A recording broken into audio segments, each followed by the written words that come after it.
All right. This is If My People Bible reading, part 61, the book of Exodus, starting in chapter 8.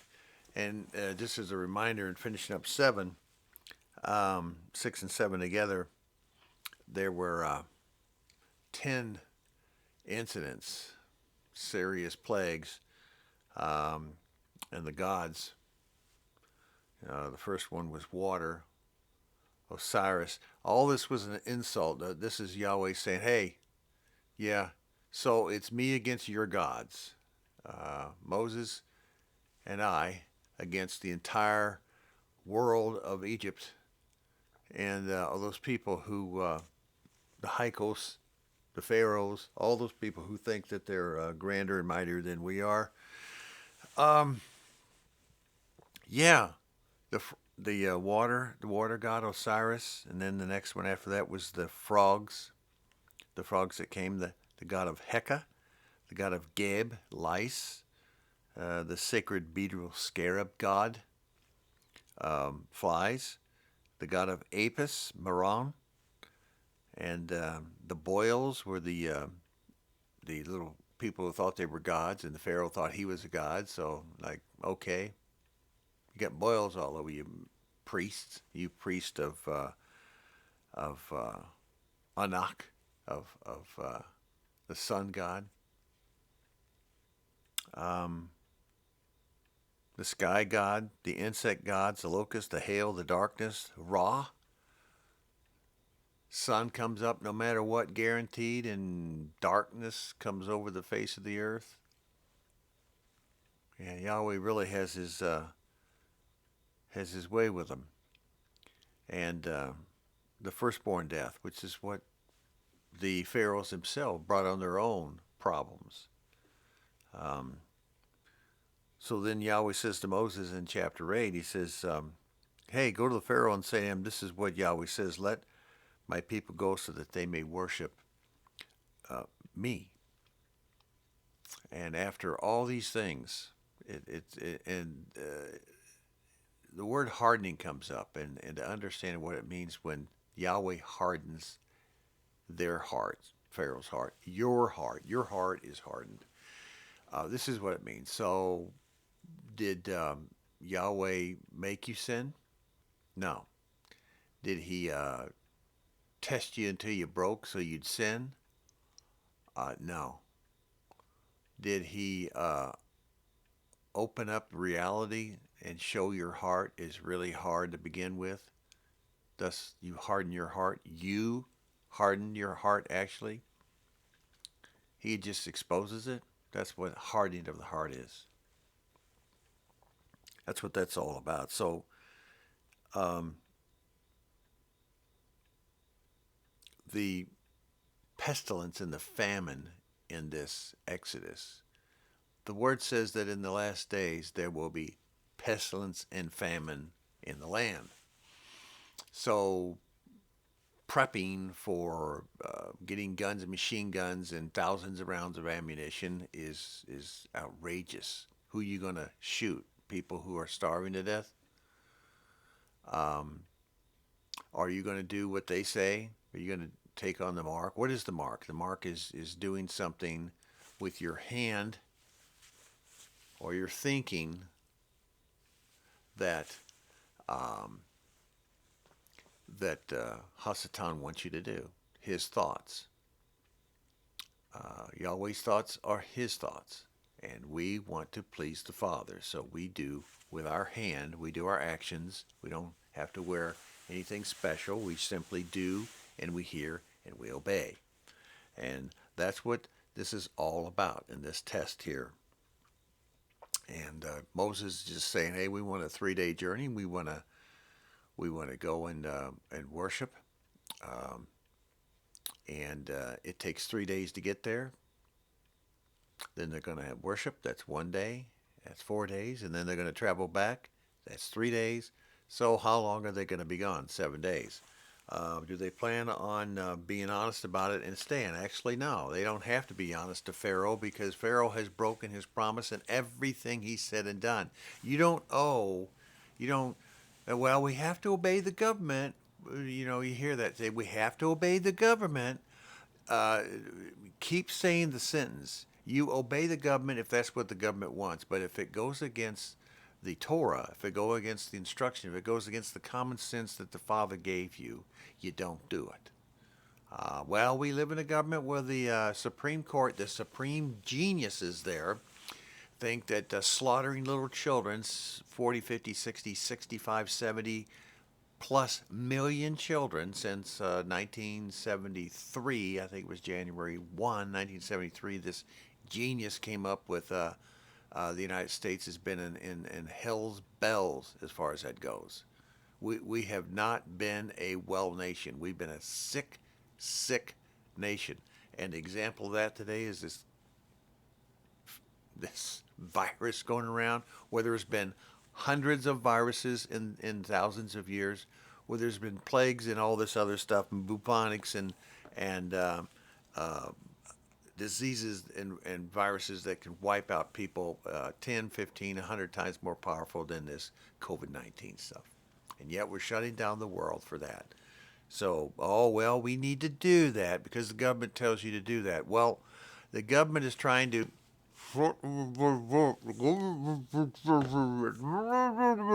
The government doesn't want you talking.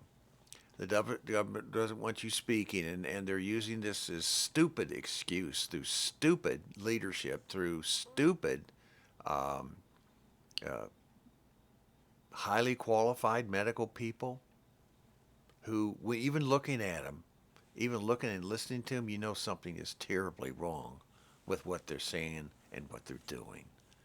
They don't have a clue, and they're not in charge of anything, and Yahweh's going to show them, okay? Just like he showed way back then. So when all the livestock died, when all the families died, the firstborn and so forth, and only those who were covered under the blood on the lintels, on the households, and all those who grafted in, who chose to be with them at that time, lived. And the Israelites and all those grafted in left. And so after all that, they traveled from Ramesses to Sukkot, and from Sukkot to um, all the way to the seashore. And it was about that time that Pharaoh went after him. And the result was a miracle of the water standing up. And did the water stand up? Yeah. And can any man on earth do that? No. So it had to been either it's a lie, it's just a fairy tale, or it did happen, and the only person that could do it is obviously Yahweh. And I choose the latter. Okay. Um, they're saying there in chapter 12, do not eat the meat raw or cooked in water, but roast it over the fire with the head, legs, and the inner parts. That means the innards still in it. Nobody does that today, and nobody does that at Passover. This is what the Lord's wanting them to do there. They're they're in the land of Goshen, and they're doing all this. They're leaving they're leaving that night while it's still dark, by the way. They left while it was still dark. And they did not leave any of it till morning. If some of it was still left in the morning, they had to burn it.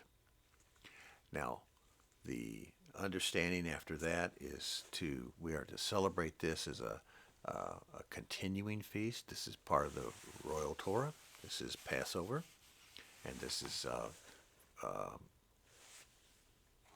first fruit, and this is the days of unleavened bread for 7 days, and this is 40 days after that through the raising or the praise of the Omer, and this is 50 days later, his Pentecost and Shavuot, when the law was given at Mount Sinai, which is in Saudi Arabia, and this is Royal Torah. Okay, this is before the Ten Commandments. So this we follow. This is the covenant that Yahweh is going to reveal in chapter 18 of Exodus. This is very, very important. So, but do we cook an animal with all its parts all connected to it, with no entrails taken out and not cleaned? Only it's bled out, but it's not clean, with all the large and small intestine and everything that's in that? roasted over a fire and quickly eaten with our sandals ready to go and our clothing all wrapped up, ready for quick flight? No. It's supposed to be the exact opposite. It's supposed to be an observance. It's supposed to be a time of gathering with fellow believers. It's supposed to be of reading of the words. Is a reminder to everyone that Yahweh took these people out of a very dangerous situation, and He's protecting them and will protect them continually during all the times of testing. 40 years of wandering around. We're supposed to do the same thing and prepare for that. It won't be 40 years. Why? Because the Father altered their course.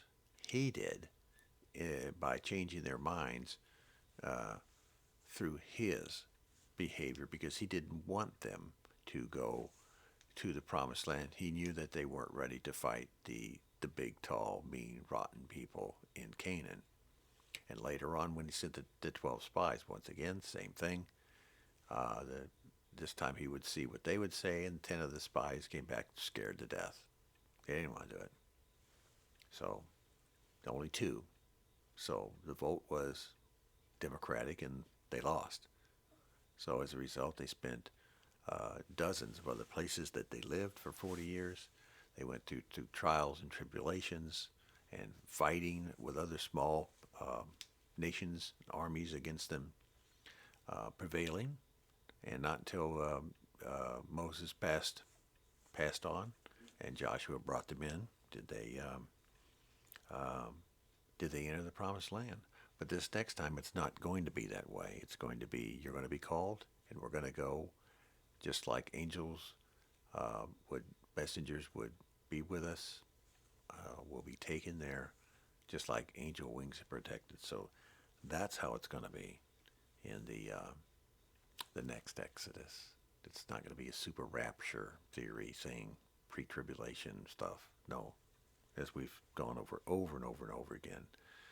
And all this is done in Royal Torah, observing the feast, observing the Shabbats, circumcision of the heart, physically being circumcised at this time, this way, but all representative of what is to come.